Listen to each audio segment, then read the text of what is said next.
વડિયાના સુરવો ડેમમાં નવા નીરના વધામણા થયા। પૂર્વ મંત્રી બાવકુભાઈ ઉંધાડ વડિયાના સરપંચ દ્વારા થયા હતા વધામણા। શાસ્ત્રોક્ત વિધિ સાથે સંતોએ કર્યા હતા નવા નીરના વધામણા। વડિયાના સુરવો ડેમમાં 6 ફૂટ નવા નીરની થઈ હતી આવક। મઘા નક્ષત્રમાં નવા નીરની આવકથી ખેડૂતોમાં ખુશી જોવા મળી હતી।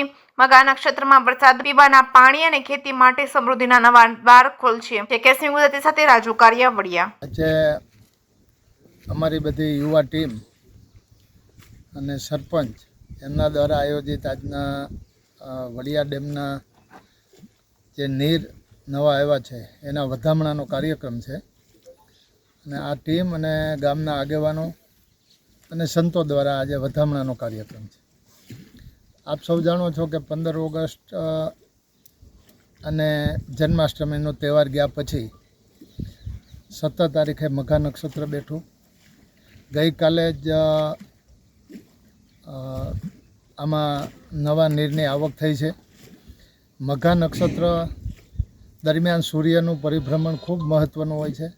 આ પાણી ગંગા સમાન હોય છે અને આ પાણીથી ખેતીની અંદર એમ કે સોનું પાકે એવો આ વરસાદ છે અને જેમ કોઈ બાળક હોય એને એની માતા ખવડાવે અને એને સંતોષ થાય એવી જ રીતે ધરતીને પણ આ મઘા નક્ષત્રની અંદર જે પાણી આવે છે વરસાદ આવે છે એને લીધે ધરતીને પણ સંતોષ થાય। આ પાણી સંગ્રહ કરો તો આખું વરસ આ પાણીનો સંગ્રહ થઈ શકે એમ છે। પાણીનું ખૂબ મહત્ત્વ છે। માનો કે નાના બાળકોને કોઈ કૃમિ હોય અને આ મઘા નક્ષત્રનું પાણી આપે તો એ કૃમિનો પણ નાશ થાય છે। દાખલા તરીકે આજે આપણે અહીંયા ભેગા થયા છો તો અખતરો કરજો। આજે હજી 5-6 દિવસની વરસાદની આગાહી છે। 17 થી 29 લગી મઘા નક્ષત્ર રહેવાનું। તમે ખાલી એને આ પાણીની ખીચડી બનાવીને જોજો। આંખોના દર્દમાં પણ આ પાણીના ટીપાં આંજવાથી ફાયદો થાય છે। એટલે મઘા નક્ષત્રનું પાણી વડિયા ડેમની અંદર આવ્યું છે અને કાલે જ સારો વરસાદ પડ્યો।